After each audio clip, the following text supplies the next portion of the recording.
Hey guys, after a little blunder we went through with the launch of Radeon RX 6500 XT, now we get a budget counter from NVIDIA, the RTX 3050. And I've got to say, I'm feeling really hopeful here. On paper it seems to hit all the right numbers. What remains to be seen is value proposition. Will we finally get a great budget option for gamers, or will it burn and fall like AMD's offering? Let's check that out, and if you're new to this channel, please consider subscribing.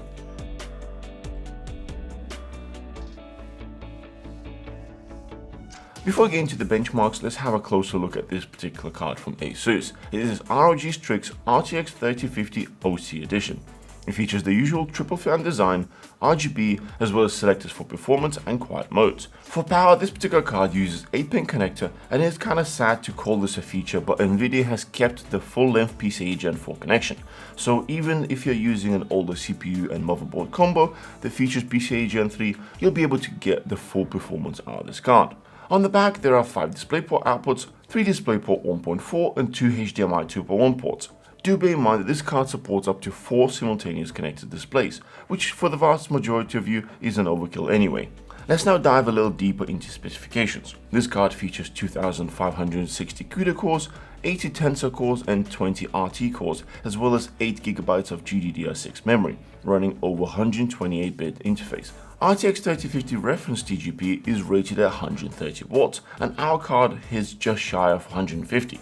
It also includes all the standard features from 3000 series, such as DLSS, ray tracing, and NVIDIA's exceptional NVLink encoder, which paired with NVIDIA Broadcast is a great tool for anyone wanting to do some streaming or just improve their video or audio calls. With all of this out of the way, let's go over performance. For testing, we've used our Ryzen 9 5950X Testbench, as well as a large range of mid to low end graphics cards. Settings were kept to 1080p with the highest possible preset unless specified otherwise. Starting with Shadow of a Tomb Raider, here RTX 3050 performs considerably better than the recently released RX 6500 XT and is about 10% slower than RTX 2060. This amount of performance will allow you for a great experience and would even work well with higher refresh rate monitor with G-Sync enabled. Stepping up to the game, which is a bit more demanding, Total War 3 Kingdoms, will start to see its limitations. Here the average FPS is about 27% slower than RTX 2060 and 30% slower on the 1 percentiles. To properly enjoy this game, you would need to turn down the settings. Next game is Horizon Zero Dawn, and in this title, RTX 3050 is performing better. It is yet again about 10% slower than RTX 2060, and if you look closely, it basically matches performance of RX 6500 XT with FSR enabled, which speaks volumes of RTX 3050 while it runs this game natively. Now we have a less demanding title, Doom Eternal. In this game, RTX 3050 has great frame rate to really turn up the high refresh rate experience. Alternatively, you could even play at 1440p with over 100 FPS.